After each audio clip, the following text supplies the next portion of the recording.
Hello, today we're going to be talking about another important aspect of how we're going to decarbonize our economy. One of the most important things we have to do, and you've heard this before probably, is we have to electrify everything. You might be thinking, wait a minute, we burn a lot of coal, the electric grid is dirty. Well, the bottom line is we have a lot greater chance to create an electric system that's 100% carbon free than we do in the liquid fuels area. Um, Liquid fuels from bioenergy require a lot of energy or very little energy output. For example, corn-based ethanol that was really in vogue in the previous decade, right before the Great Recession. There were some studies that showed there was virtually no energy gain. If you looked at a life cycle assessment, it took almost as much energy to produce the corn and to ferment it that went into a gallon of ethanol as was actually produced when you burn that gallon of ethanol. There's chance for improvement, but really the way to go is really to electrify everything, um, beginning with mobility, but then also moving on to large diesel equipment like at ports, on farms. This is all within our grasp. It's happening, and we'll talk about how it's happening and why it's going to be inevitable.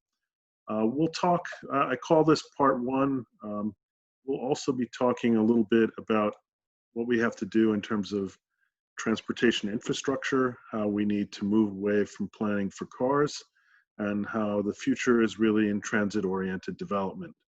But the reality is that we're stuck with the infrastructure we have, patterns of development we have. We're going to have to live with those for a few generations.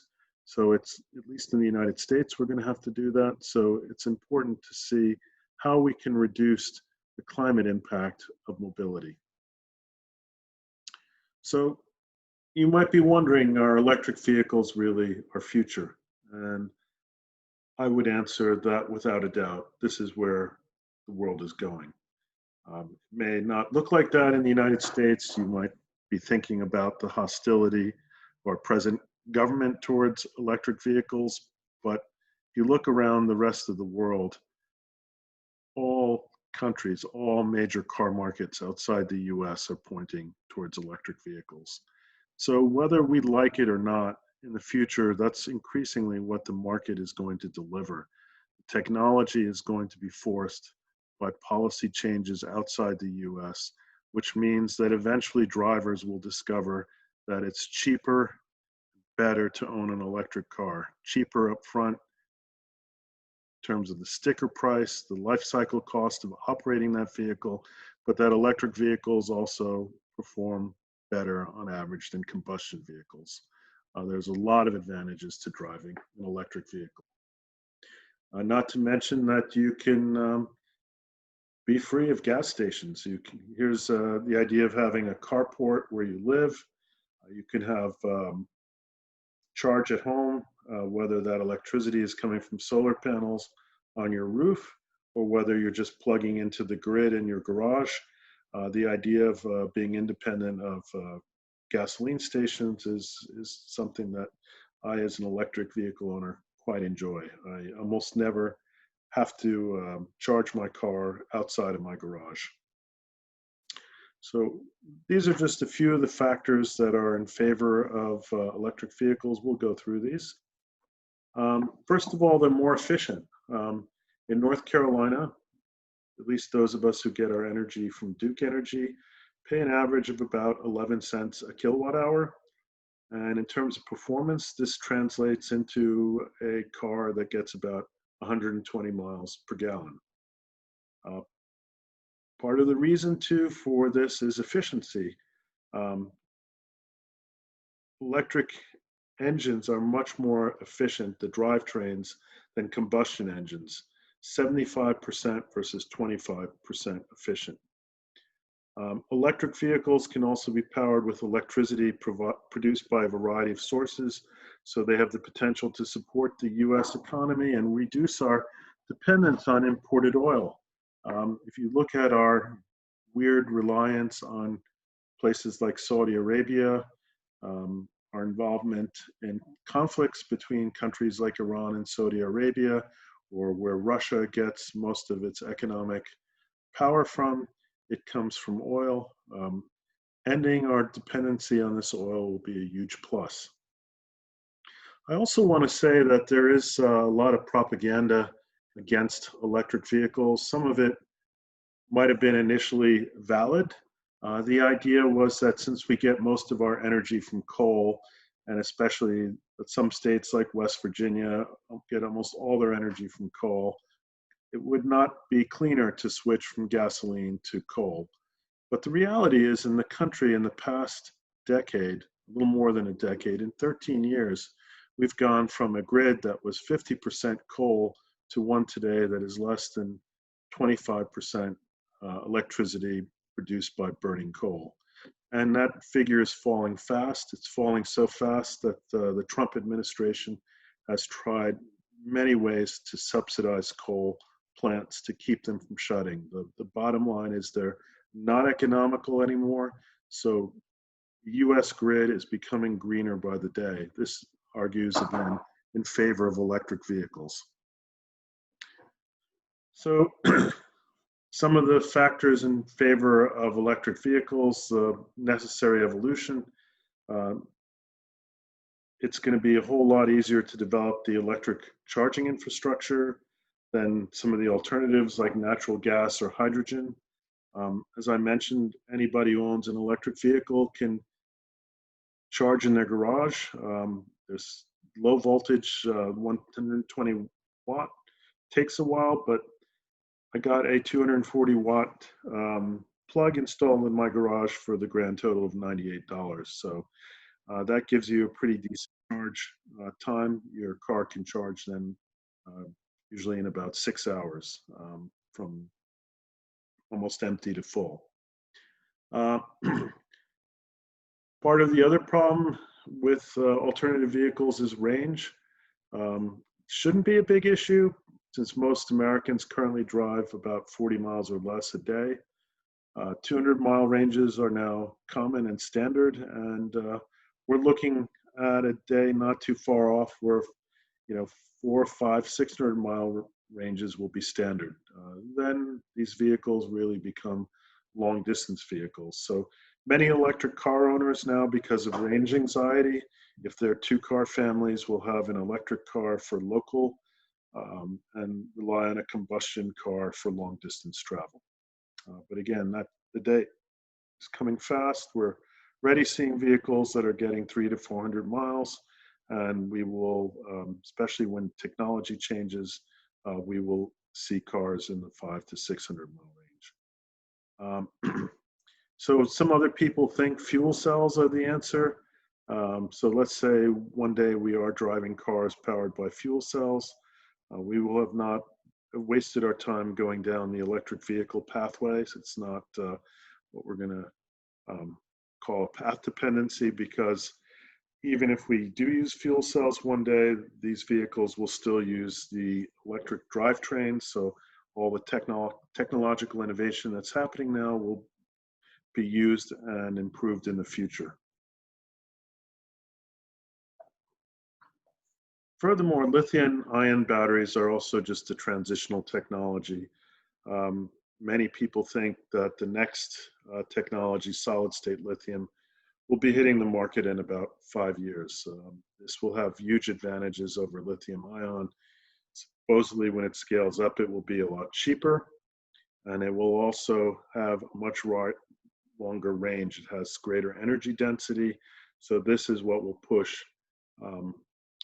ranges into the 500 to 600 mile category.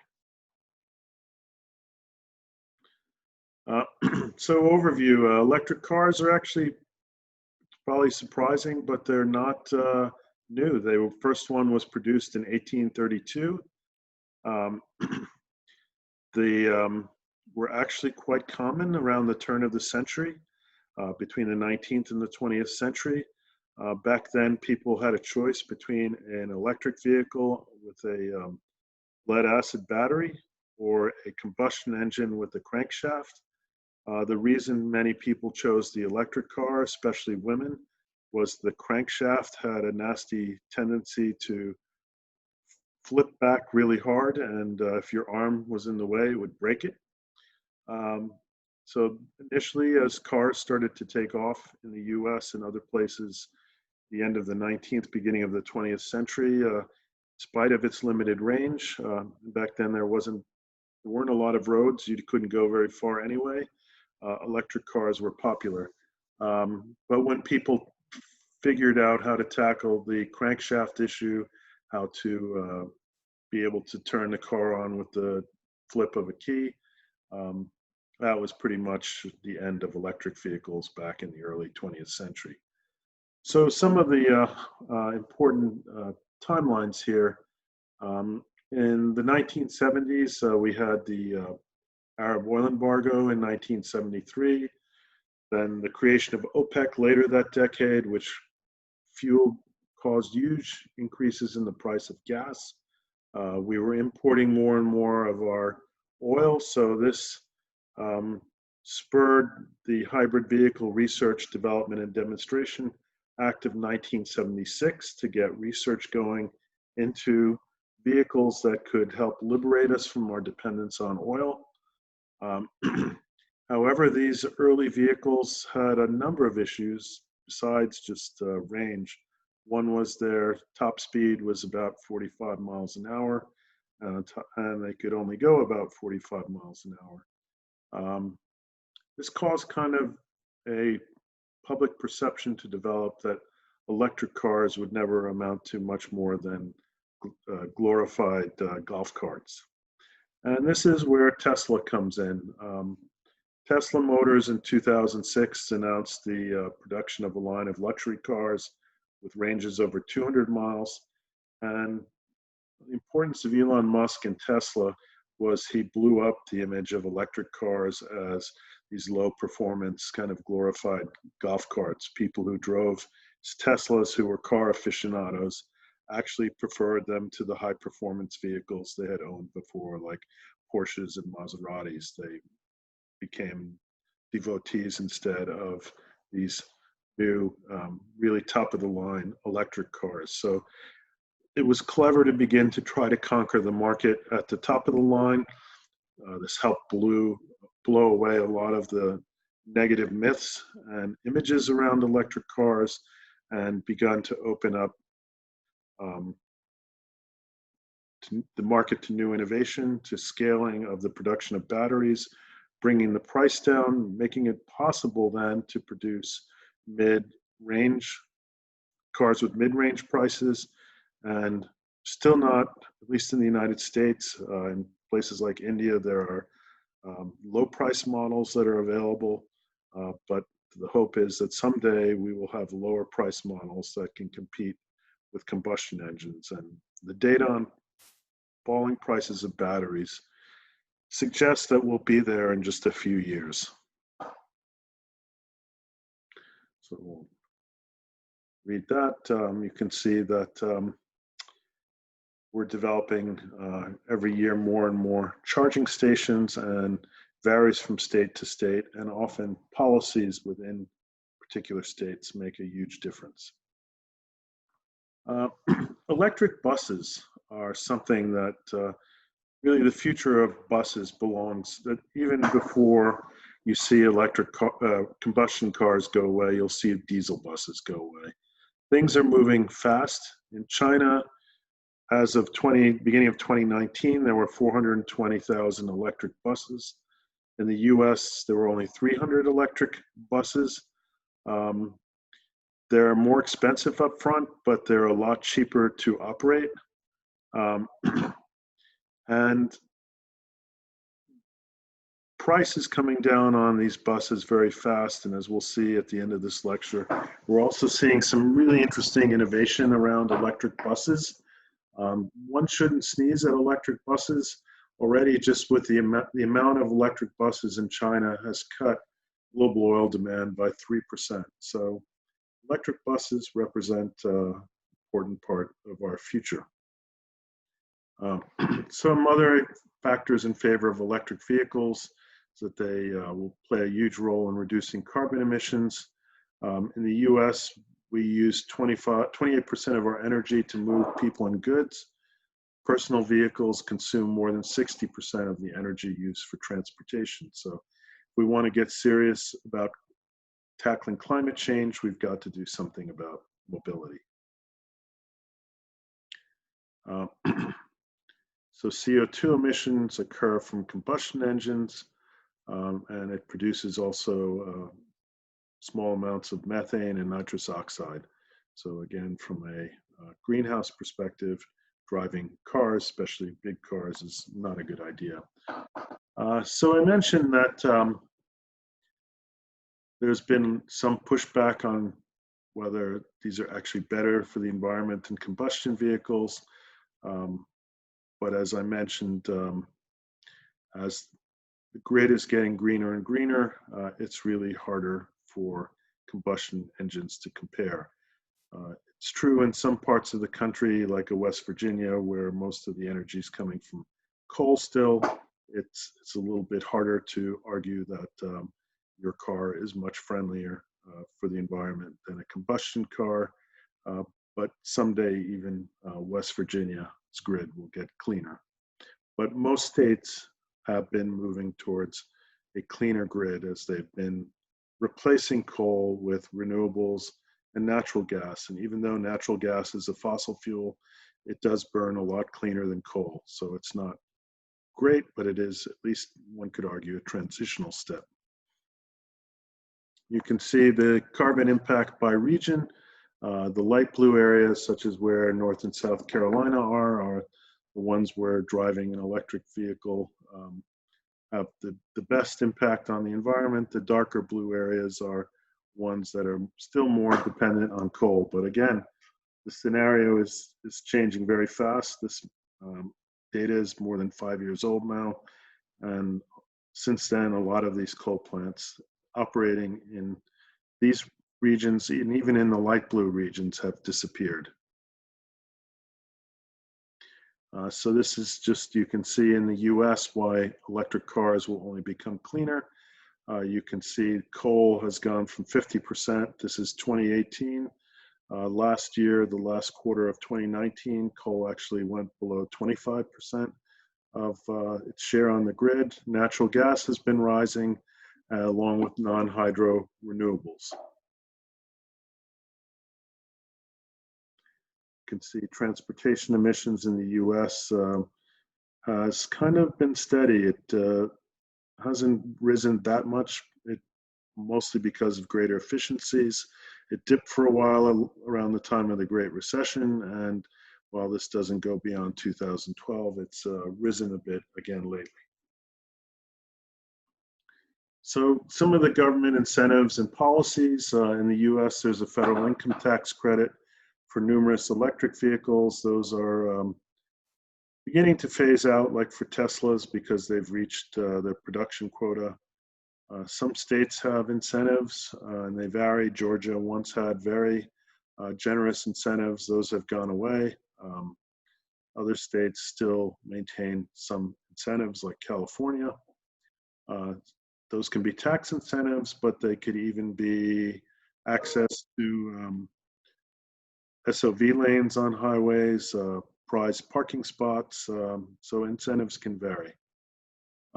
China recently extended its subsidies for electric cars, and that had a huge impact on the stock of Chinese electric vehicle makers, and as we'll see, there are a lot of them. Look at that later on. In some Chinese cities, it can cost more to buy a license plate than to buy the car. And you could wait years once you buy your car to be able to get a license, depending on the system. So if it's an auction system, you could literally have your car sitting around for 2 years. But if you get an electric car, you get a license right away. In Europe, especially Western Europe, there are subsidies and benefits all over the place.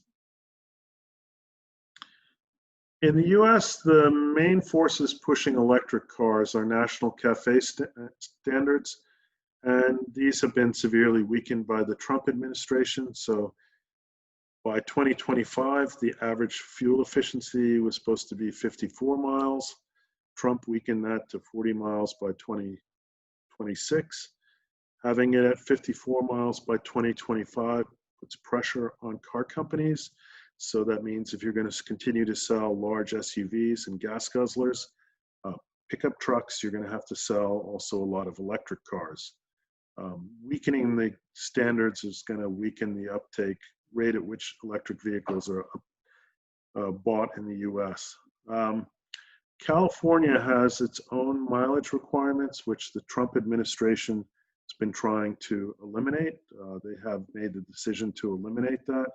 Most people don't think they have the power to take that away from California, because California was given that power by an act of Congress in the 1970s. So I'm not a legal expert, but it's hard for me to see how the executive branch can take away a power that was granted by the legislative branch. But this will be decided in a long, expensive court battle that's just beginning. When Trump administration announced that they were going to roll back CAFE standards, surprisingly, American car companies stood up and said, please don't do it. You want to understand their motivation. It's the idea that if you put junk food in front of me, it will be bad for me, basically. That's the philosophy.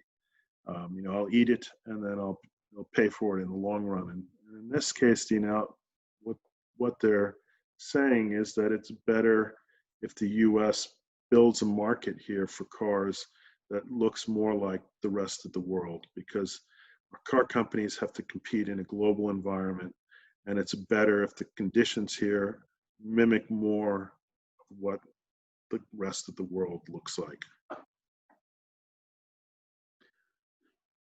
Another thing pushing adaptation of electric vehicles are public utilities.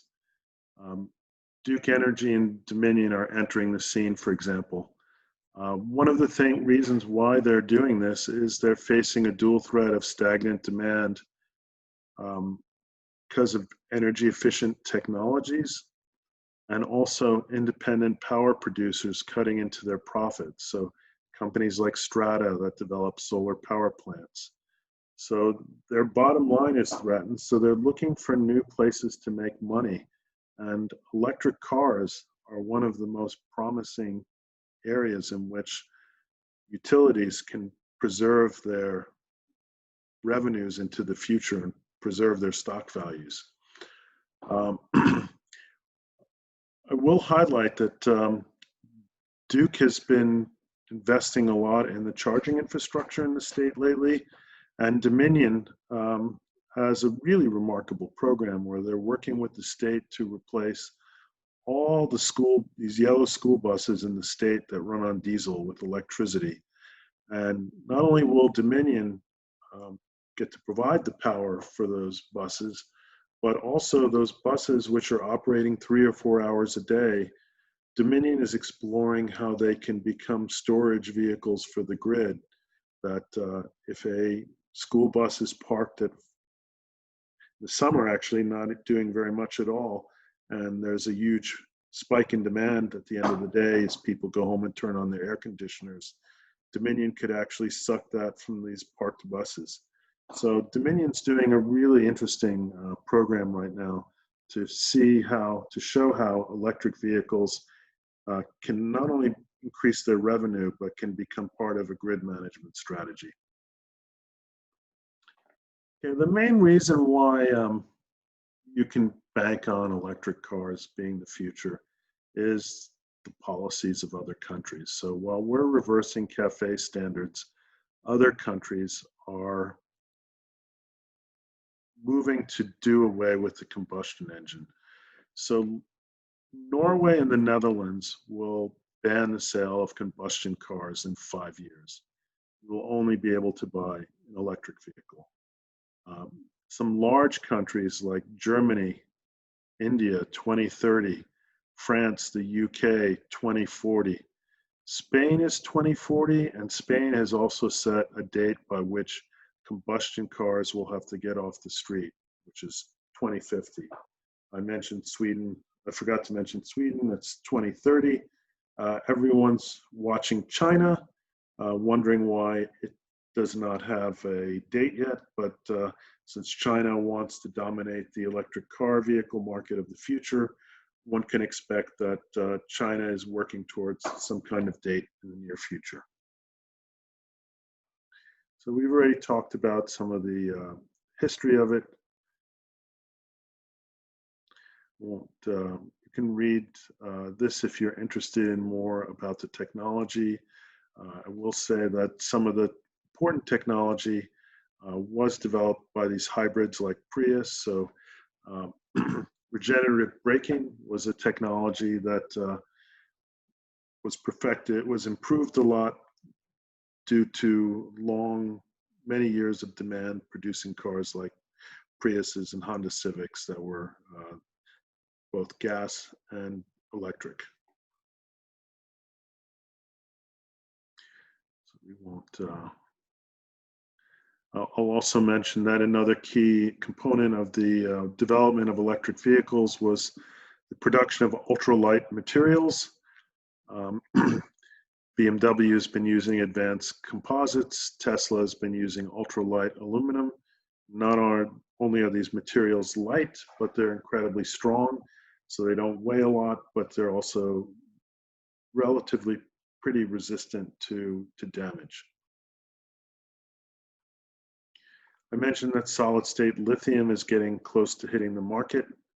Um, it also doesn't catch fire, so this will make it attractive not only for cars, but especially airplanes and ships where fire can be incredibly deadly.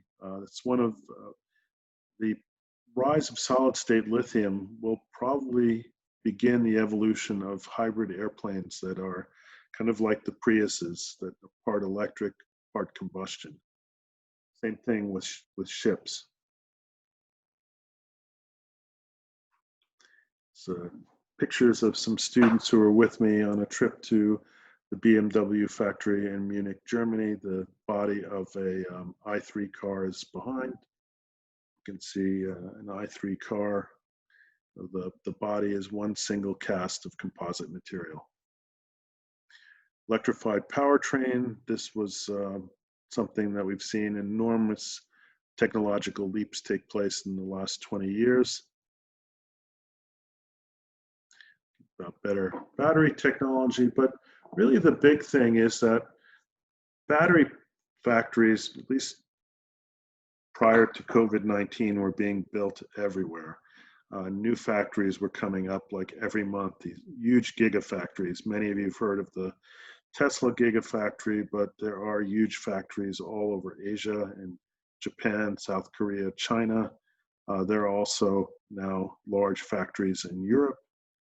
Tesla is also going to be building a plant in Europe that will rely on being close in proximity to a battery plant. So the more you manufacture these, the more economies of scale you create. You've seen that the quality is improved and price has been going down very fast. So somewhere once you get around $120 kilowatt hour, then it's really game over in terms of what's cheaper, an electric car or a combustion car. And I have to say that even there are articles that show even where we are now, if you look at the life cycle cost, because it's so much cheaper to operate a car in terms of the electric car, in terms of the fuel and the maintenance, an electric car requires relatively little maintenance over its lifespan in comparison to a combustion car, that in some ways it's already cheaper to own an electric car. So talked about Dominion integrating electric vehicles into a smart grid. Someday, that's the vision. Not only is Dominion working on that in Virginia, but especially in Europe, there are projects all over the place working on connecting electric vehicles into the grid. See, this is what urban electric landscape will look like in the future. I want to say that one of the other reasons why I'm very optimistic about the future of electric cars is that China is going to reshape the global car market. They were late to the game. They have many car companies. They have very little brand value, especially outside China. Even most Chinese people don't want to drive Chinese cars. So their goal is to create high value electric cars and to kind of leapfrog.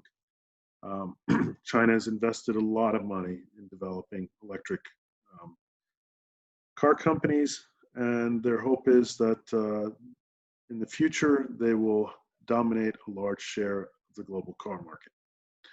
Here are just a few of the car companies in China that are electric. Some of these are old. Some of these are new, grown up like NIO. NIO's actually been suffering a lot in terms of with the coronavirus, but there are some large ones in there like BYD, which is also a new company, relatively new, also one of the biggest makers of electric buses in the world. BYD has an incredible vision to transform mobility in the world, making it electric. They're active in 12 different sectors of mobility, from everything from farm equipment to cars to electric buses to even monorails, trying to bring monorails as a transportation option to cities in the future.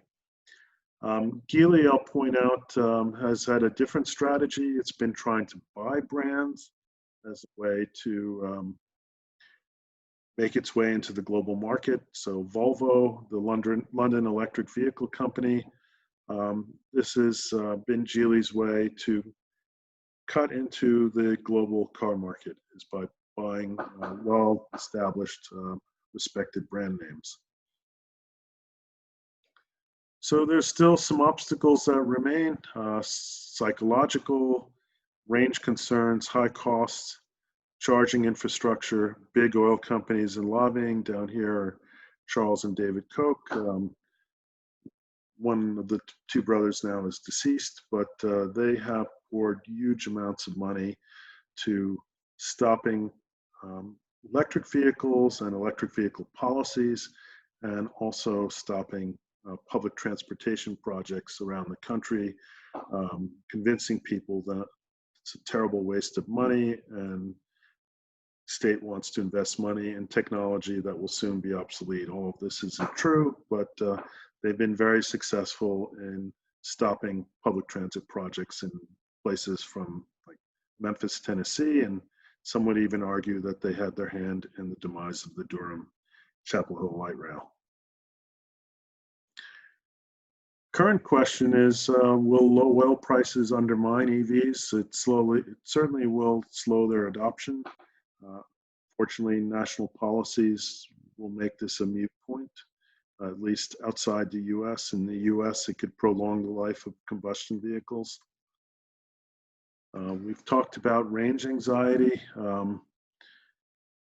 The bottom line is that with new technology, they're developing even SUVs and pickup trucks now with that are electric, and with new battery technology,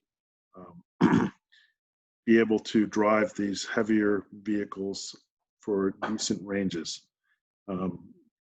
Some fear about resale anxiety, at least a few years ago, but it seems like these used vehicles sell very well. Some fear about, whether they convey status or not.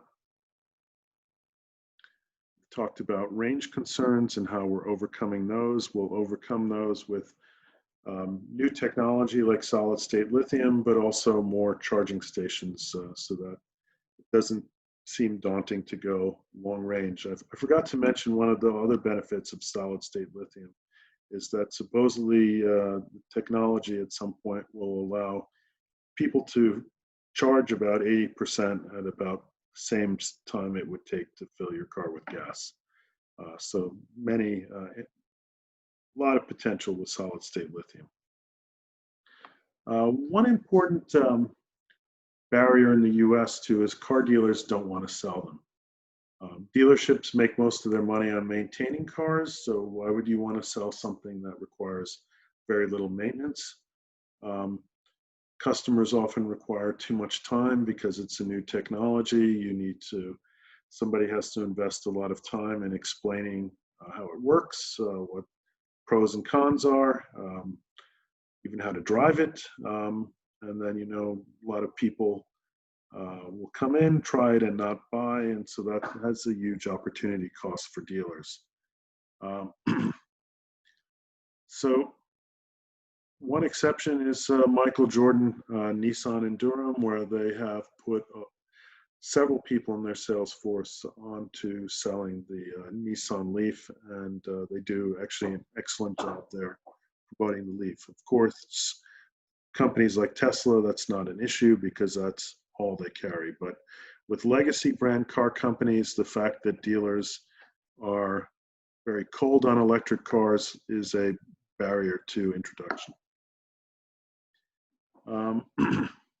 Some people think that this will also extend the urban-rural divide as far as an identity thing, that urban drivers will have electric vehicles, rural people who feel they need more range might be more prone to stick with combustion cars. Also, it might be more of an identity thing. But the reality is that even farm equipment like tractors are being electrified. There are increasingly a number of options out there, and someday the price will also become very compelling. So more and more farm equipment will become electric. Charging infrastructure, it's currently insufficient, and state and local level policies are required if we're going to build the right kind of infrastructure. Some examples, incentivizing utilities to build and operate charging infrastructures by allowing them to use the traditional cost recovery model. So they build electric charging infrastructure that's paid for by rising electric rates. A lot of people think that's a bad idea. It is regressive, but it is a way that you can quickly build out your charging infrastructure. California requires all new construction to be wired for level 2. These are 240 watt chargers. That took place in 2015. So now all new construction in California is coming with charging stations. Parking lots with over 100 spaces are required to have 3% of their spaces as charging stations. And California has done a lot to streamline the installation of charging stations. Mentioned how price will soon no longer be an issue. This is from Bloomberg. You can see how every year they project electric cars will take a bigger slice of the global car market. These are the different types of charging stations. Level 2 is most common. Level 1, really for those who have no option and charge at home, but it's really not that expensive to get a 240 watt outlet. What you see, especially at these Tesla charging stations, are these super fast charging 480 volts. This can charge 150 miles in an hour. So from the utility perspective, they'll allow them to sell more electricity, use car charging to level loads. Cons, so that people will often be charging when they get home, adding to peak load. High voltage charges like Tesla 480 volt stations can stress the grid. And other types of electric vehicles using power electronics, high voltage blasts can also produce stress on the grid. We'll look at one technology that is in this category in a moment. So solutions is to introduce time of use rates, so people wait till later in the night to charge their cars. And there are such programs in deregulated markets. Con Edison, for example, has a smart charge program that provides incentives for people to charge between midnight and 8 a.m. The program just requires an app to make sure you're doing what you say you're doing, and uses batteries in areas with lots of high voltage chargers. Now, gone over this already, not precisely, but for every 1,000 electric buses, 500 barrels of diesel are displaced each day. I want to highlight one city in China, which is a poster child for electric bus and electric vehicle adaptation. All of Shenzhen's buses. Shenzhen is a city of 23 million people in southern China. It's called the Silicon Valley of China. Besides having 16,000 electric buses, its entire taxi fleet is also electric, and most people tend to drive electric cars there because it is the home of BYD. China is leading the way with electric buses, but other countries and cities are following. New Delhi is in the process now of buying 1,000 electric buses. And even in the US, many cities and universities are buying electric buses. Chapel Hill bought a few last year, one with money from a UNC group, RESPC. I want to show this also. I mentioned high voltage charging. That could be easily an issue that can be tackled, but will require some investment. This is a product put out by ABB, and Siemens also has a similar product. It's an electric bus that's a lot cheaper than conventional electric buses because it doesn't require as many batteries. The reason it doesn't require a lot of batteries is each time it stops, it does a fast charge. And that's what's very tough on the grid, these super high voltage charges. But this technology allows the bus to drive all day. Again, it's once you install the infrastructure, the buses are a lot cheaper to buy and operate than traditional electric buses. So this kind of system you could imagine being used in the future in bus rapid transit projects. Other forms of electric mobility, trains. Most of the train system in the rest of the world is electric. The high-speed rail line, which has kind of been disconnected. We'll see if it ever gets back on track. Between Los Angeles and San Francisco is supposed to be electric. Hybrid trains also exist. E-bikes are becoming very common. People see this as an important future aspect of urban mobility. Even legacy companies like General Motors have entered the e-bike business. Motorcycles, idea of driving a motorcycle or moped to work, take the battery out, charge it in your office, and basically go at a decent speed and not have to pay a lot for electricity, especially if it's on your employer's dime. Scooters are also becoming very common in cities, although there's been pushback and there's attempts now to write rules of how scooters shall exist in urban areas. Some examples of electric mopeds and e-bikes. And I will also point you to Mark Wong's talk on power electronics and how that might change ports and shipping in the future. But as I mentioned, to decarbonize the economy, we have to electrify everything, and the challenge that we all need to work on now is electrifying mobility, and the answers are within our grasp. That's the good news. Thank you very much for listening.